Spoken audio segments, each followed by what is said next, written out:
The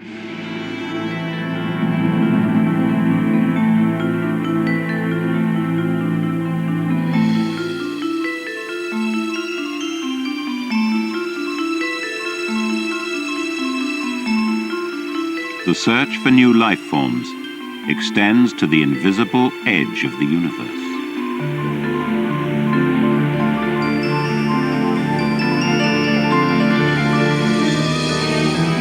While some scientists listen for signals of intelligence from beyond our galaxy, we're still discovering new evidence about life on Earth. Investigators are pursuing evidence of a man-ape that's still unclassified by science. Our quest for strange, undiscovered creatures takes us to the four corners of the globe and finally beyond the limits of the Earth. In the skies above Belgium, a high-speed UFO encounter leads to an extraordinary announcement. Is there really a possibility of extraterrestrial contact? More people believe it today than ever before. Join us on a journey of discovery as Reader's Digest's Mysteries of the Unexplained presents Strange Beings and UFOs.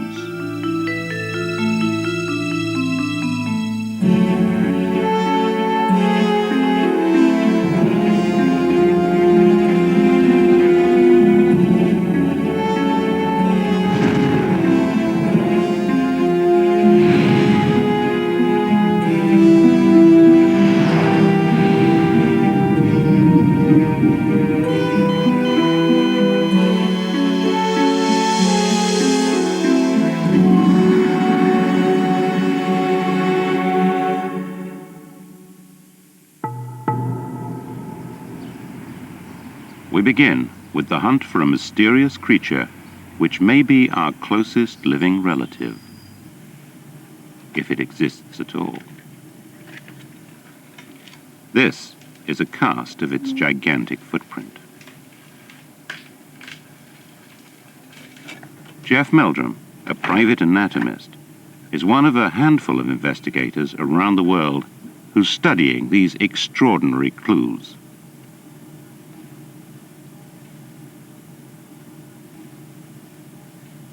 From these tracks and some 1,500 recorded sightings comes a profile of what some call a monster and others a missing link.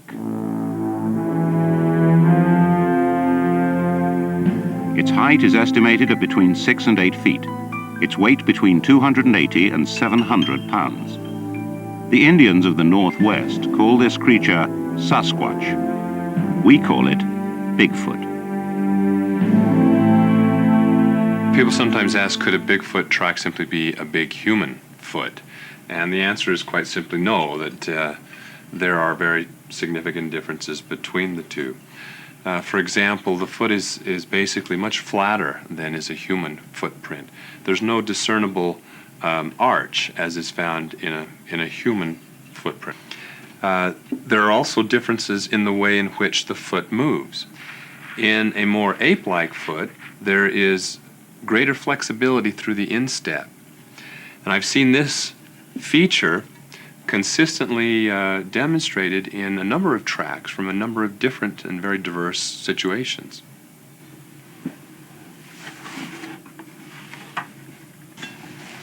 New tracks have arrived at Meldrum's lab, along with a home video from a fishing guide named Rich Gear.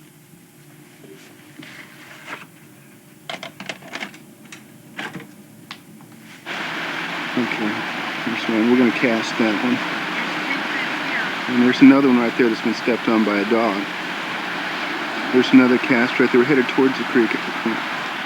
A long-time tracker of Bigfoot, Gear had come well prepared. He made casts of the footprints before following them deeper into the woods. Something moved and then I looked. And there was another down log 30, 40 foot away on the side of the hill. And staring me, sort of bent over, kind of like a linebacker in a football game, head kind of hunched back, looking down around the corner at me, was this furry creature. underneath this plant. According to Gear, the creature then fled into the forest.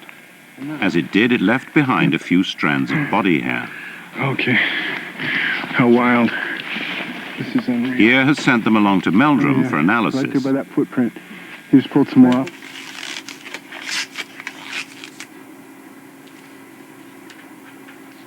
Sasquatch hair samples have been found throughout the Northwest. Meldrum will have these examined at the university's lab.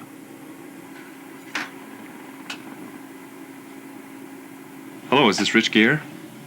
Yes, this is Jeff Meldrum calling. Yes, I received your package. Yes, Meldrum will soon visit the heart of Bigfoot country to meet Rich Gear as the search for one of nature's most elusive creatures In continues. fact, a colleague of mine and myself would like to come out and...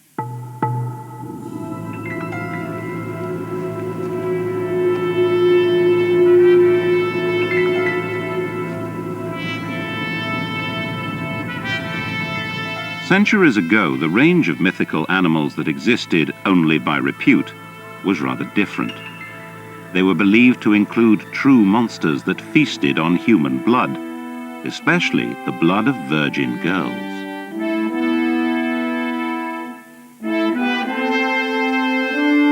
Strangest of all these fierce and fabled beasts was the griffin. With the head of an eagle and the body of a lion with wings, it was a creature that was designed to be terrifying. Were creatures like this purely inventions, or was there some kind of evidence for them? Researcher Adrian Mayer now believes that there was. Legends of monsters often arise in fossil-rich areas. One good example from antiquity is the griffin. The legend began when Greeks made contact with nomads who mined for gold in the vast deserts of Central Asia.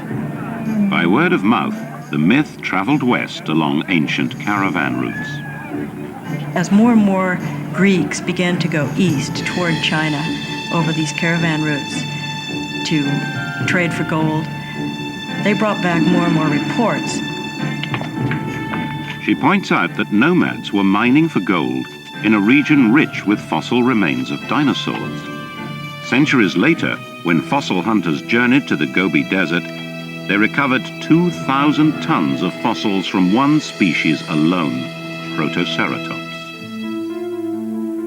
It's easy to see how the bones of a real dinosaur could have inspired the fable of the griffin.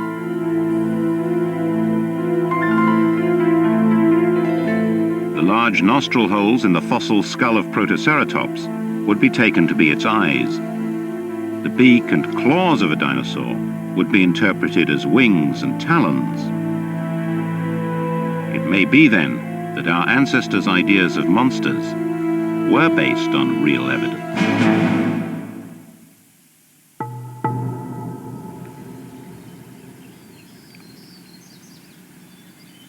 What about the concrete evidence for Bigfoot?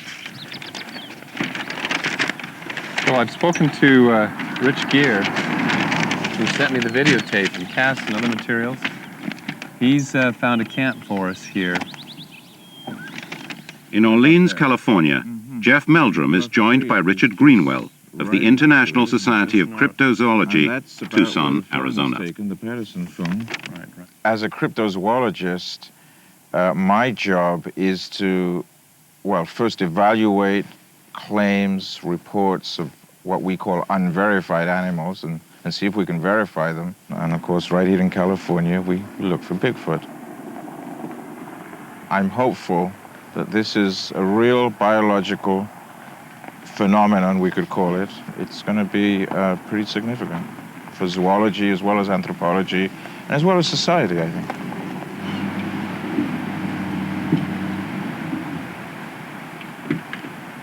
The team's first objective is to follow up Rich Gear's recent Bigfoot sighting. A seasoned forest guide, Gear will donate a few days of his time to help them search for new Bigfoot tracks. Been doing a little scouting around here, and just not too far over the hill is where the actual Patterson sighting was, and there's a nice little sandbar there, and possibly, you know, we might see some things that might get exciting. You filming your camera, Richard? Yeah, what's that? Hey. If these investigators do find Bigfoot, it won't be the first time a myth has inspired the search and discovery of a real creature. Here's an example of a bear paw. Probably a black bear, a real big black bear. And we see the paw mark here, but we haven't seen the bear. And it's kind of the case with Bigfoot. You do see the footprints, but you don't see the Sasquatch itself. So we can see real clearly then. When we return to the search for Bigfoot, Meldrum and Greenwell will visit a place where Sasquatch left more than a footprint.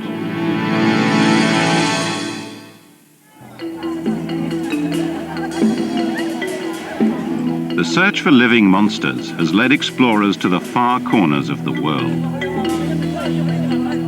In Asia, the dragon is a symbol of creation and destruction. But was it always just a metaphor, a sign? In this century, the word dragon would take on an entirely new dimension.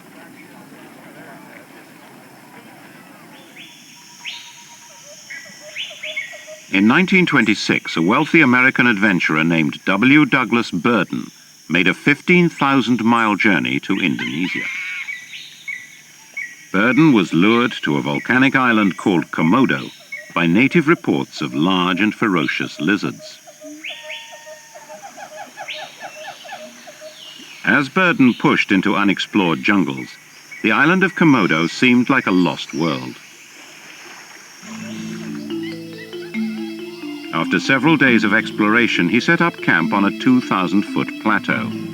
It was there he encountered a monster, forgotten by time. These are the world's first images of the Komodo dragon. Burden could scarcely believe his eyes.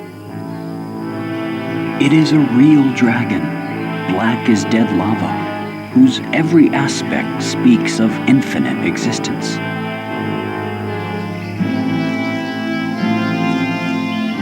The saliva of the Komodo dragon is so laden with poisonous bacteria, one bite from this monster can be fatal.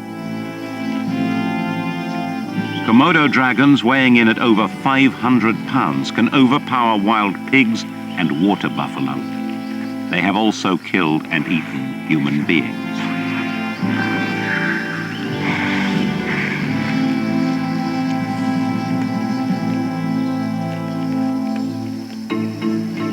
Burden's film provided indisputable proof that his Komodo dragons were real.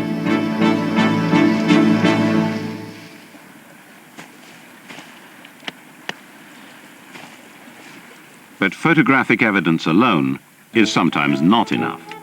In fact, a few years later, a photograph triggered another monster controversy that's still going on. In 1934, an English surgeon named Robert Kenneth Wilson stunned the world with a picture taken from the shores of a lake in Scotland. For decades, people had reported seeing a giant beast swimming in the deep waters of Loch Ness. Wilson claimed to have captured an image of the monster in broad daylight. The photograph was a profile of a huge creature that looked like a dinosaur. Nicknamed Nessie, the Loch Ness Monster provoked claims of fraud by some scientists, but was hailed as a breakthrough by believers.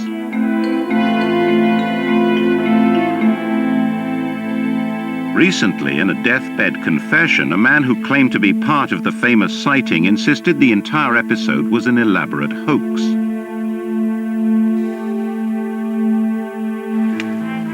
He claimed the celebrated image captured not the likeness of a monster, but a small wooden model attached to a toy submarine. Wilson himself never recanted his claim. And there are still researchers out looking for proof of Nessie's existence.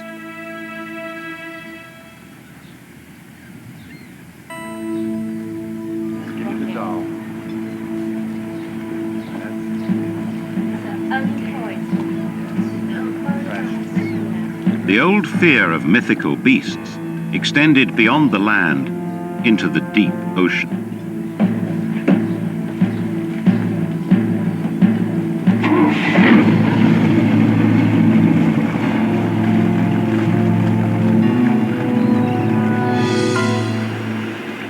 surface of the sea hides an unknown continent below.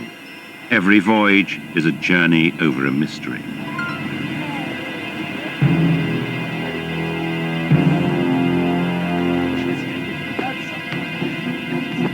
What else is down there with the fishes?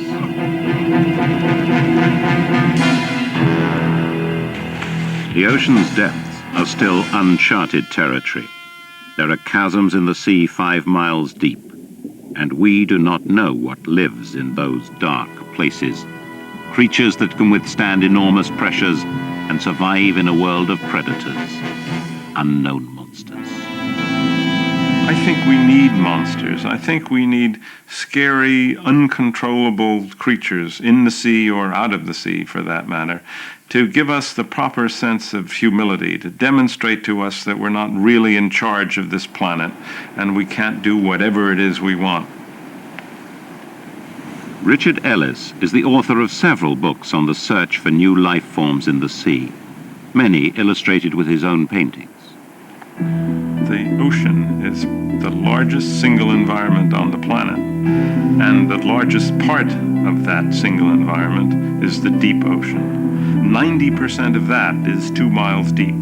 So, every once in a while, some mysterious creature is found. Most of the time they're small, occasionally they're large, but there could be almost anything down there that we simply haven't seen. Scientists thought the coelacanth had been extinct for 70 million years. Then in 1938, the fish was found. Here was a fossil suddenly brought to life. In 1982, a US naval research sub explored volcanic vents 1.5 miles deep in the Pacific. It discovered tube-like animals who thrive without oxygen or light in temperatures of 500 degrees Fahrenheit. If there can be life here, where is it not possible? While these new finds intrigue Richard Ellis, the monster that's captured his imagination remains elusive. The giant squid is the most impressive creature on Earth, I think. The largest invertebrate in the world is a creature that gets to be 60 feet long, that has eyes the size of dinner plates, that has a beak, gigantic beak shaped like that of a parrot. In addition to that, it is a gigantic animal that has never been seen alive by any human being. And that, I think, adds tremendously to its mystery. Not seen by any human being who lived. Human survivors never saw much of their attacker. In 1873, a huge squid attacked 3 fishermen off the coast of Newfoundland. When the creature lashed out with a tentacle, one of the crewmen managed to hack it off with an axe. The fishermen not only escaped with their lives, they also got away with the squid's tentacle, absolute proof of the existence of a true monster of the sea.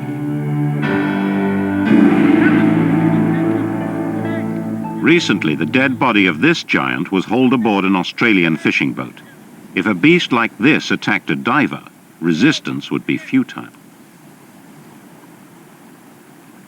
This creature's tentacles are nearly 40 feet long. And the largest one ever measured was 57 feet long. It washed up in New Zealand in 1948. So we know they get to be that big. Do they get to be any bigger? Maybe. So far, no one has captured a giant squid alive. But anyone who tries had best be well prepared. Dr. Hanlon studies squid here at the Marine Biological Laboratory on Cape Cod. These squid are only a fraction of the size of their giant cousins, but their stalking techniques are probably the same. So you're 1,000 feet down, total darkness. You come into the range, the visual range of a giant squid. What happens? It recognizes you as prey, it detects you, orients towards you, and all of a sudden out shoot these long tentacles. Whap! And it's got you. Slow motion photography can only hint at the horrors awaiting a diver confronted by a giant squid.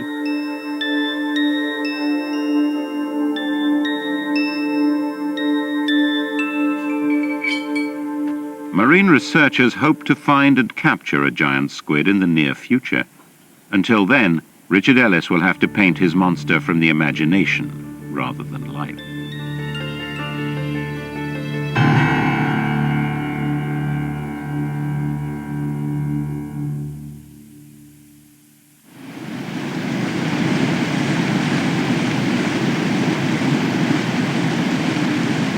Medford Taylor is a photographer for National Geographic magazine. 10 years ago, he crossed paths with another mysterious creature, one that haunts a world of stone and ice.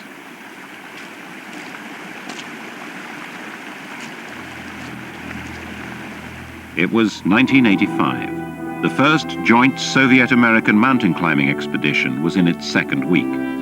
Americans and Russians were scaling a series of peaks in the Pamir Mountains of present-day Tajikistan. The story was covered by National Geographic, and Medford Taylor was sent to capture the adventure on film.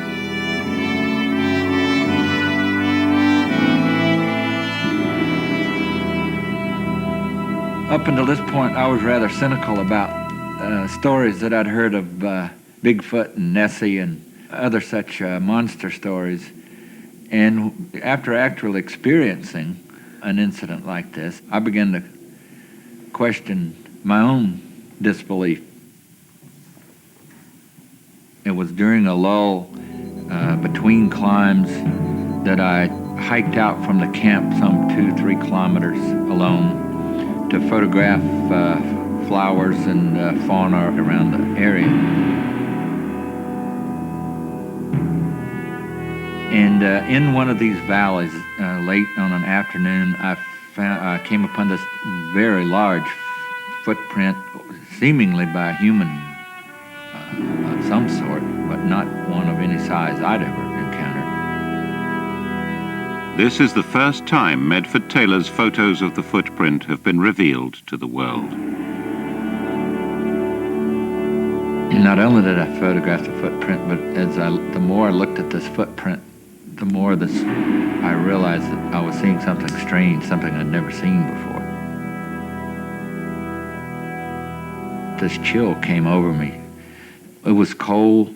It was always cold in that desolate valley, and there was always a slight wind blowing. But even beyond that, I felt this chill.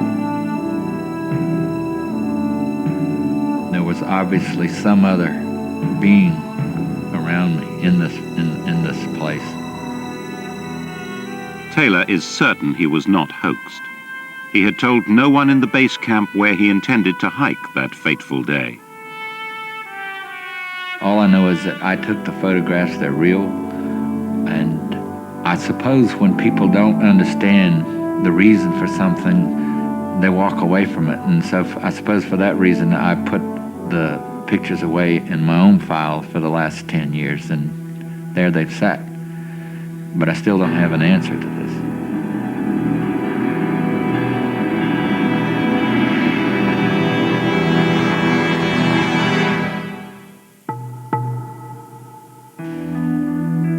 Unexplained footprints and sightings of ape-like creatures are not confined to Asia. Sightings have been reported in many North American states and Canadian provinces. The most frequent reports come from British Columbia, Washington, Oregon, and Northern California.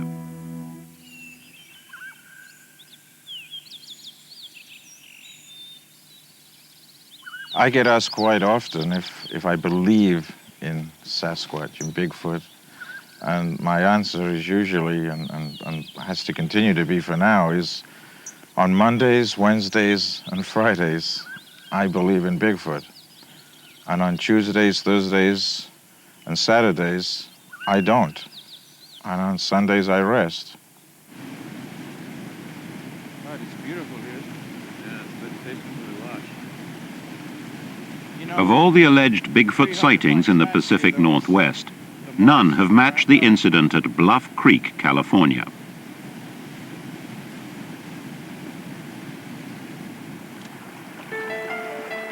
In 1967, two men, Roger Patterson and Bob Gimlin, were determined to bring back proof once and for all that Sasquatch existed.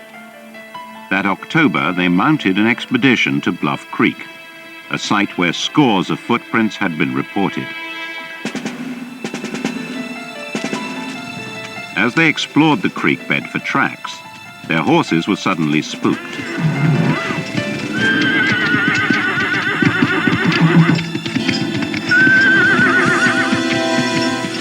Gimlin stayed behind, but Patterson grabbed his Super 8 camera and raced towards an ape-like form squatting beside the creek.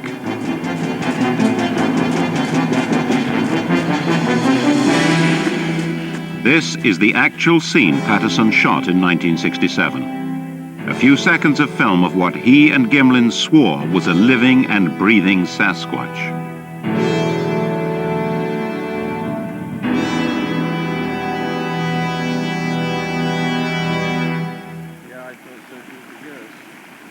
Jeff Meldrum believes that if the film is a hoax, it would have required a sophisticated knowledge of primate anatomy, something that Patterson did not possess. The subject of the Patterson film, for example, walks with a very bent-kneed gait. He's walking very flat-footed. There's a lot of overlap in support between the two limbs. Another feature that intrigues Meldrum is the way the creature swivels its entire upper body. It's the same way great apes with thick upper necks have to move when looking back in mid-stride. So the fact that all of these features act in concert, and each time I see the film, new things sort of come to the surface, keeps bringing me back to the film to study it more and more.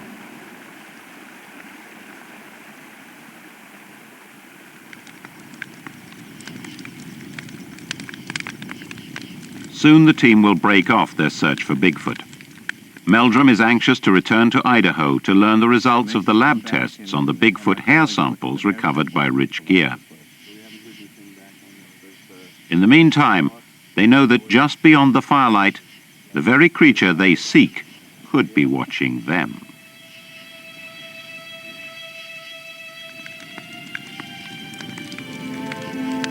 If the idea of large unknown creatures on Earth is disturbing, how much more disturbing is the idea of being watched from the sky? But wouldn't it be even more disturbing to know that the whole of the rest of the universe is simply dead? If the Earth is the only flicker of life, if the universe does not support life, what hope have we? Perhaps that's why there are so many people who believe they have encountered aliens. On every continent, people have reported strange objects in the skies. They're called unidentified flying objects because that's what they are, unidentified. Scientists who maintain that they cannot be alien craft are engaged in arguments just as bizarre as the believers. This doesn't sound like the kind of thing that a smart alien intelligence would do. Dr. Paul Horowitz is a Harvard physicist. The cost of a round trip to the nearest star, using technology we could not conceive of actually building, but which is permitted by the laws of physics, would use $200 billion worth of fuel, would use the U.S. power consumption for 1 million years. I think perhaps the most diplomatic thing one can say is the laws of physics do not prohibit space travel, but the laws of economics, in some sense, really do. That does, of course, assume that we know how alien life forms power their spaceships. All this is speculative. Photographs of UFOs provide endless material for argument and debate, and UFOs have been tracked by radar operators who should know the difference between weather phenomena and something solid. Richard Hall is chairman of the Fund for UFO Research, a group composed of PhDs from various scientific fields. The United States does not take UFOs seriously currently. However, there are certain countries like France and China, mainland China, and particularly Belgium, that have had many sightings and do take the subject seriously.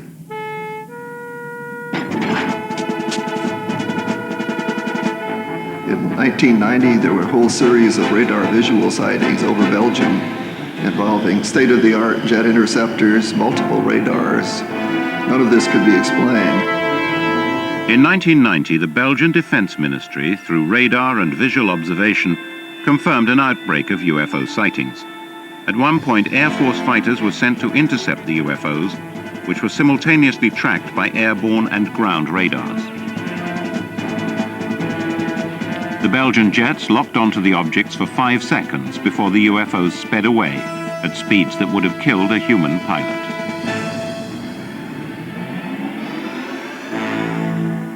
It is impossible, even with a stealth aircraft, to accelerate within 1 second from 150 knots till 500 knots. That is for sure, because even the human body would not tolerate such an acceleration. Thousands of witnesses, including the military and police, reported sighting the UFOs. Consistent drawings of triangular objects were made by people scattered across the region. The sketches were corroborated by eyewitness photos.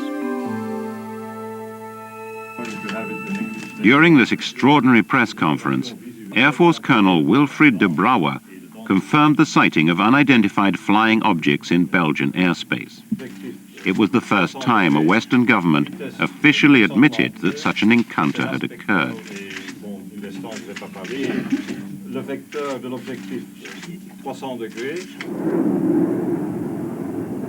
While military pilots, as well as US and Russian astronauts, have reported UFO sightings, many more have been made by civilians. These are usually much more detailed and much less corroborated. There's a little sloop sailing north on the river. Sam Gerard and his wife Alice live along the Hudson River just north of New York City. The storm is brewing. Gerard is a retired oceanographer and senior research associate of the Lamont Doherty Earth Observatory of Columbia University. Alice is a former school administrator. I really didn't know anything about UFOs before this incident. I thought they were most unlikely, and I didn't really believe in people who said they'd seen them until I saw one myself. As a scientist, I was a complete agnostic. If I were to see one, I could then believe in it, but just to hear accounts of their existence was not any scientific proof as far as I was concerned. On March the 16th, 1996, the Gerards were driving east on Veterans Memorial Highway. At 5:45 p.m., they, and apparently only they, saw a low-flying object through the trees. We slowed down enough to determine that it was probably neither a helicopter nor a light plane. Sam and Alice followed the object to Lake Tapan, where they claim it hovered in one position high over the water. Sam made this sketch of a UFO covered with flashing lights. You could see these lights even though it was a bright sun from the west and back of us. It looked like a piece of junk jewelry because the lights didn't seem to be arranged regularly. They were sort of bright. They all seemed to me to be like electric light bulbs. That were in the article in the paper that we... Sam Gerard has designed instruments that were adapted for use during the Apollo project to the moon. He seems a reliable witness who believes his experience. I can state unequivocally that this was not a conventional aircraft, nor was it powered by any system that is understood even by people with a high level of understanding of technology. This pattern of responsible Americans describing incredible UFO sightings began shortly after the Second World War. Clustered around a 2-week period in the late 1940s, reports came in from every state of the Union. The modern UFO era began in 1947 when Kenneth Arnold, a private pilot over Washington State, sighted a chain of objects skimming along over the mountaintops. And he said that they flew like a saucer does when you skip it across water. And that's the origin of the expression flying saucer.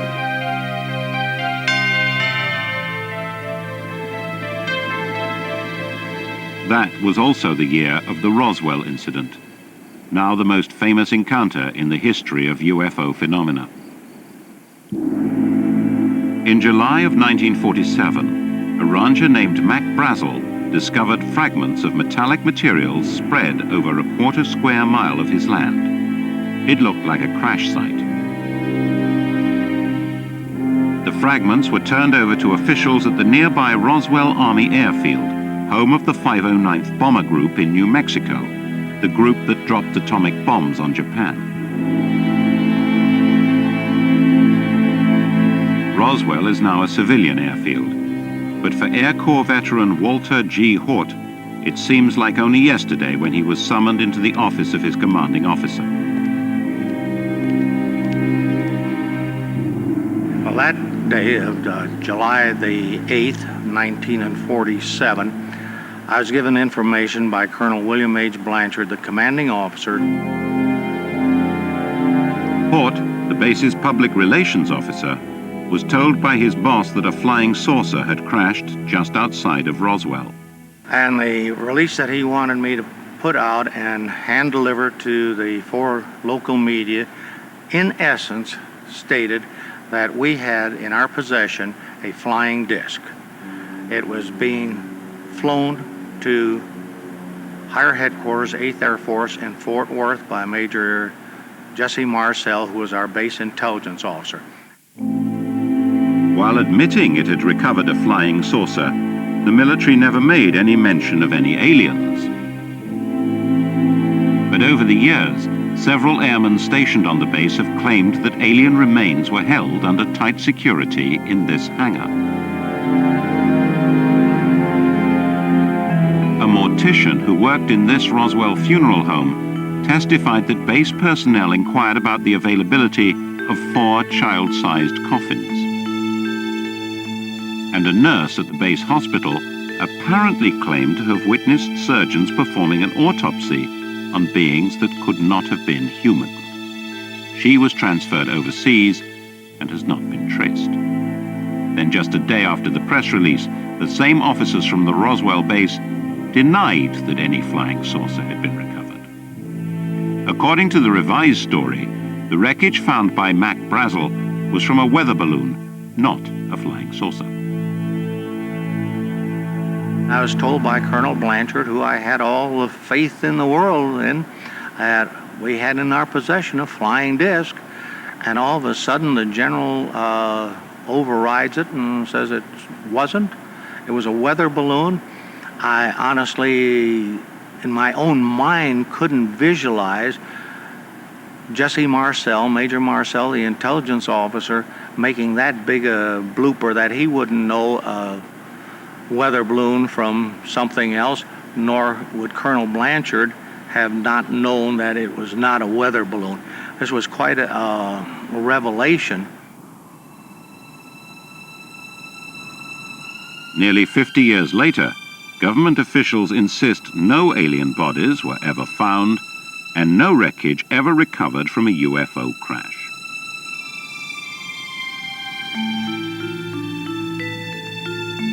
In 1994, a non-profit UFO group commissioned a detailed review of the Roswell incident using top-secret documents recently released by the US government. It was prepared by Carl Flock, the former US Deputy Assistant Secretary of Defense. His report has shocked many who believe in Roswell.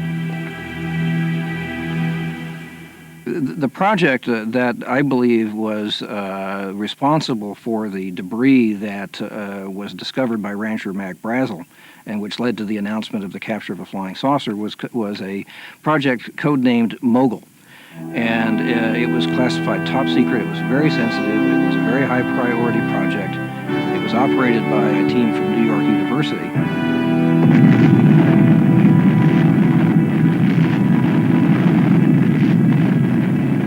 Mogul was the code word for an experimental balloon designed to carry equipment high into the atmosphere. Its mission was to detect evidence of Soviet atom bomb tests. According to government records, Mogul balloons were being tested in New Mexico when one of them came down on Mac Brazel's cattle ranch.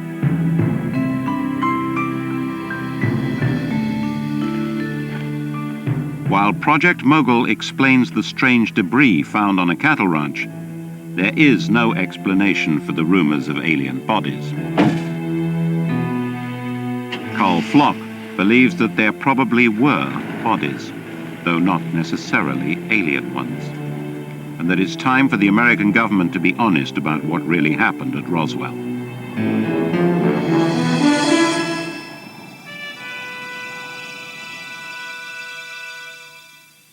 In Europe, UFO sightings have been as widespread as anywhere, but the idea of unknown creatures arriving from other planets seemed to take particular hold in the English countryside. Late in the 1970s, startling evidence of possible alien encounters emerged in the form of strange circular patterns on agricultural land. Every summer, more and more of these mysterious circles appeared on crop fields, overnight. Speculation grew that the circles were the result of nocturnal landings by UFOs. Scientists and the media descended on the countryside as the number of crop circles multiplied. There's a flattening. They're actually lying flat on the ground, like this one here, and these along here, look. Yeah. They're flat on the ground while there's others growing up right That's again. right, only in the rain. Yes. Over the years, the crop circles evolved from simple designs to elaborate glyph-like symbols. Some theorized that they were in fact extraterrestrial messages. A new branch of UFO study would seek to decipher their meaning. By 1993, the mystery had become a national obsession. But then two men stepped forward and admitted they were the perpetrators of an elaborate joke. Under cover of darkness, using the simplest of tools, they stomped their way into history with a spectacular hoax. I'm Dave Chorley, this is Doug Barr, and we are the two people that have created the crop circles in 1978 through to today. We started doing the patterns, and last year we did the first pictogram at the bottom of Cheesefoot Head, and that caused quite a sensation. And since then, the furor's got more and more and more. People from overseas coming over because it's something that's even away from the circles. It's more and more important, you see. And they're just scratching their heads. They're still scratching their heads 13 years later.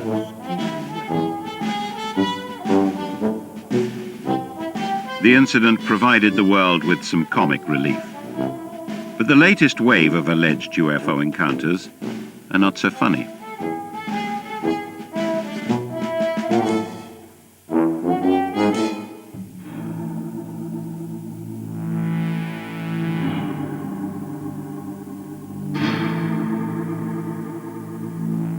These are sketches of alien abductors made by their victims.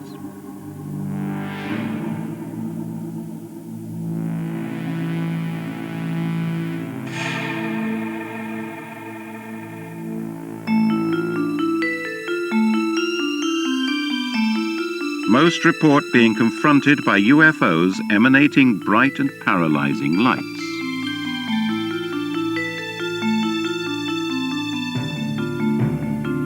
Others claim to have been abducted from their cars and homes. When they return, they're unable to account for their whereabouts for hours or even days.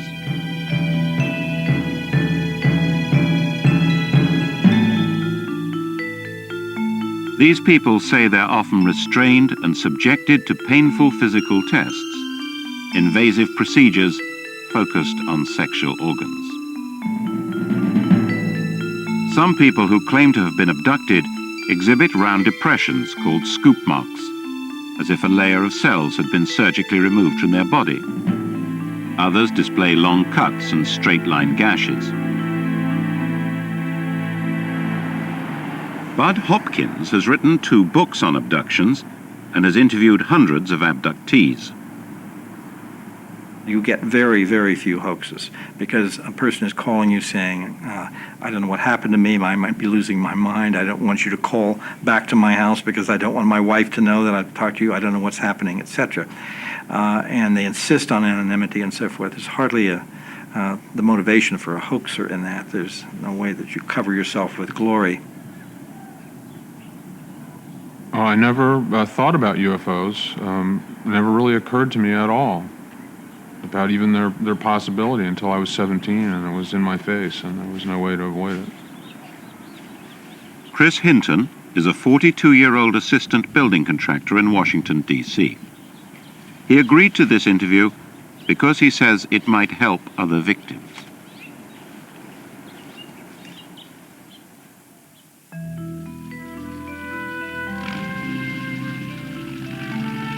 Over the course of a week in the summer of 1972, Chris was helping his brother prepare for a driving test.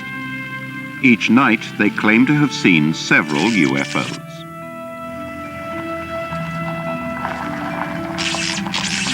We see a bright light over the horizon just shoot across the sky, lightning speed, and then stop suddenly on a dime.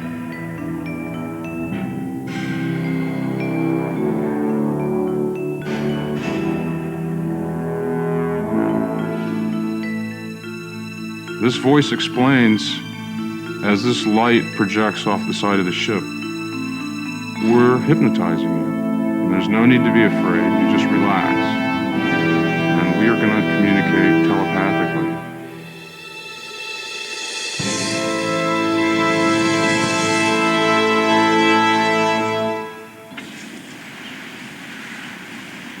Chris's teenage encounter triggered, he says, forgotten memories. Replays of other alien abductions that stretched back to his childhood years. When I was 4 years old, I had been lost in the woods for several hours. And 2 figures about my size came up, one on either side of me from behind. And they said, "Well, you come with us, Chris."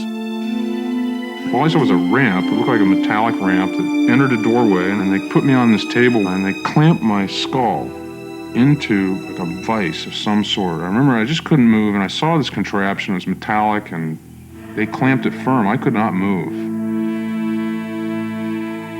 And they rammed something up the back of my head, and it hurt like the devil. I was screaming. And they packed me up and walked me out of the ship. And I'm running back home.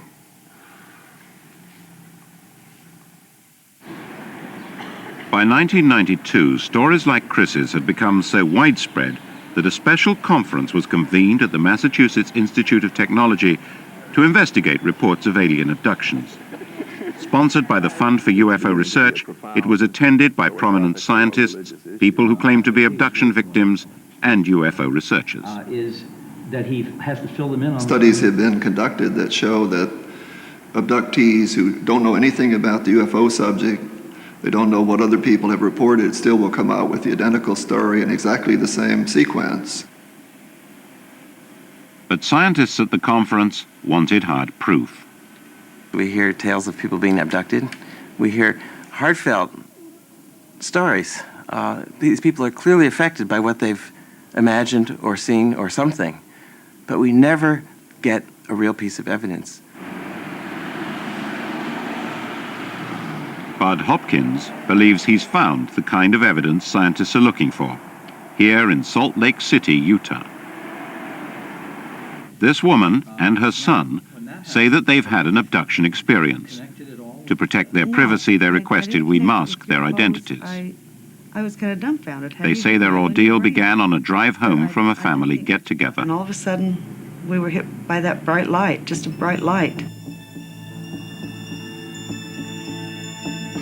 It came from nowhere. I couldn't see the road. I knew I was moving. I looked over at him and I told him I can't see the road. And that's the last of my memory. My recollection is my mother let go of the steering wheel, and at that point, I reached over and grabbed it. Can't remember going home. I can't remember the next day. As in many of these cases, memories of intrusive alien surgery began to haunt Joan. A year later, she suffered an accident. I hit my head on the fireplace, and I was out unconscious for about 45 minutes. I woke up and made it to the phone and called my parents, and they came and took me to the hospital. And they x-rayed my head.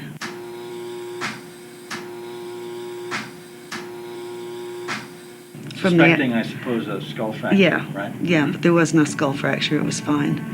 But the doctor came running through ER yelling, "How did you get this metal in your head?" Well, I had no idea, neither did my parents.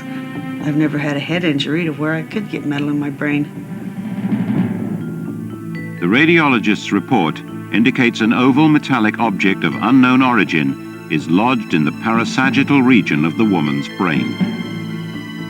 The official hospital report goes on to state, the appearance is unusual for an artifact, and certainly the pattern would be worthy of pursuit.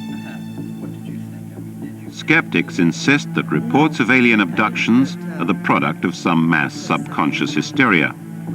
The radiologist's report suggests that here, at least, something else may be going on.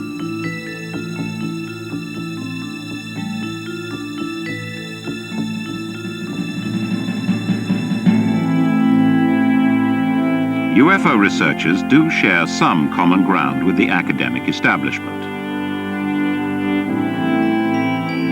Just north of Boston, Massachusetts, the billion-channel extraterrestrial assay, or BETA project, is an ambitious scientific search for extraterrestrial intelligence.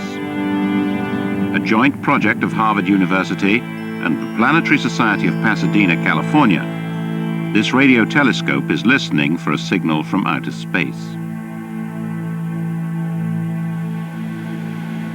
Nearly all objects in space generate various kinds of random radio waves.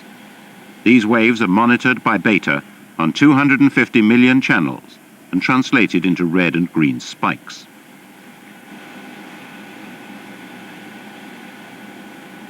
If alien cultures are trying to communicate with other civilizations, a strong radio beacon would be a logical way to say hello. Should BETA spot an unusually strong and steady signal, its powerful computer would peg it as an alien radio beacon. Dr. Paul Horowitz of Harvard University directs the project.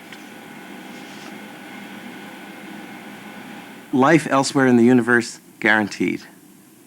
Life elsewhere in our galaxy of 400 billion stars, guaranteed. Intelligent life elsewhere in the universe, guaranteed. Intelligent life elsewhere in our galaxy, so overwhelmingly likely that I'd give you any odds you like. I think the tough part is the intelligent life interested in communicating? Are they sending messages by method that we can detect in our direction at a power level sufficient for us to detect?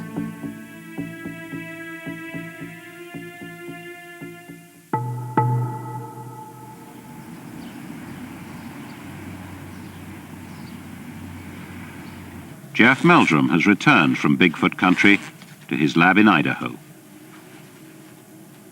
He's back just in time. Preliminary tests on the Bigfoot hair sample have been completed with significant results. The hair strands from Northern California are strikingly similar to alleged Sasquatch samples from other states. DNA studies will soon compare the hair with samples taken from gorillas. If in fact the DNA compares most closely to the living great apes, then it's strong evidence that Bigfoot is in fact part of a very early ape lineage that gave rise to the modern living apes, such as chimps and gorillas. The initial results of the DNA tests did confirm that the hair samples from Northern California are of animal, not human origin, and are not of any species known to exist in North America.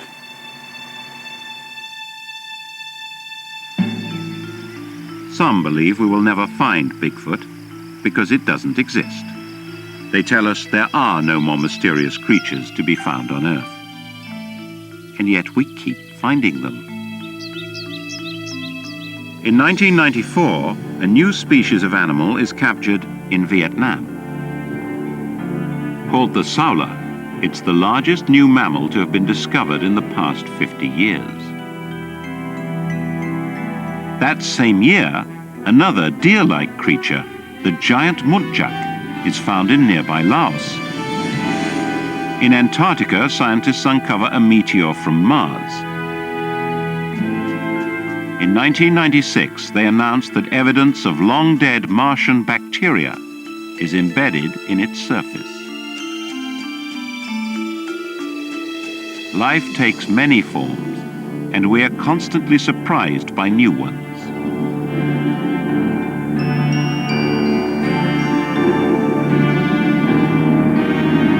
There will be more surprises. That's guaranteed. What they will be, we can hardly guess. It's a matter of time and space.